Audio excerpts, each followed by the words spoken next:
عن ابن عباس رضی اللہ تعالی عنہما ان رسول اللہ صلی اللہ علیہ وسلم قال فی المعتکف وهو يعتكف الذنوب ويجزى له من الحسنات كعامل الحسنات كلها او كما قال علیہ الصلاة والسلام۔ حضرت عبداللہ بن عباس رضی اللہ تعالی عنہ ارشاد فرماتے ہیں کہ نبی کریم صلی اللہ علیہ وسلم نے ارشاد فرمایا کہ معتکف گناہوں سے محفوظ رہتا ہے اور اس کے لیے نیکیاں اتنی ہی لکھی جاتی ہیں جتنی کرنے والے کے لیے۔ اس روایت میں نبی کریم صلی اللہ علیہ وسلم نے اپنی امت کو رمضان کے آخری عشرے کی ایک اہم عبادت کی طرف متوجہ کیا ہے کہ اس اہم عشرے کے اندر جس میں طاقت ہے اعتکاف کا اہتمام کرنا چاہیے،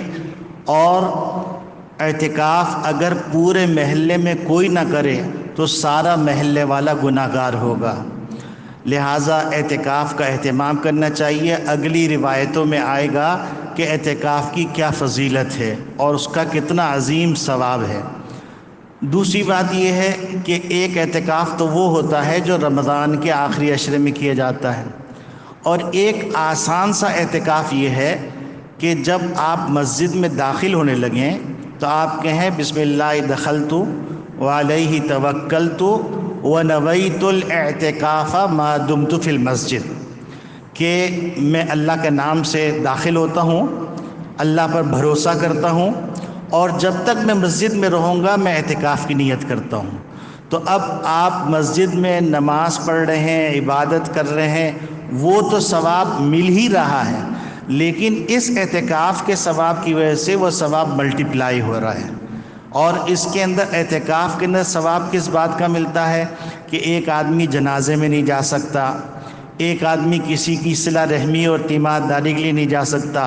تو بغیر کیے ہوئے اس کو یہ ثواب ملے گا۔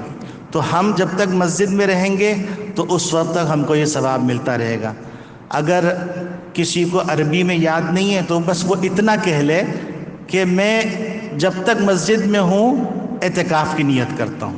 تو اللہ رب العالمین کی ذات سے امید ہے کہ اعتکاف کے اجر اس سے وہ محروم نہیں رہے گا۔ اللہم صلی علی سیدنا و نبینا و شفیعنا و حبیبنا و مولانا محمد وعلی آلہ و صحبہ وبارک وسلم۔ اللہم احسن عاقبتنا فی الامور كلها واجرنا من خزي الدنيا وعذاب الآخرة۔ ربنا تقبل منا صيامنا وقيامنا وجعلنا من عتقاء شهر رمضان وجعلنا من عبادك الصالحين وجعلنا من الذين يذكرونك ذكرا كثيرا ويسبحونك بكرة وأصيلا وجعلنا من الذين لا خوف عليهم ولا هم يحزنون۔ وصلی اللہ تعالی علی خیر خلقہ سیدنا و مولانا محمد وعلی آلہ و صحبہ اجمعین۔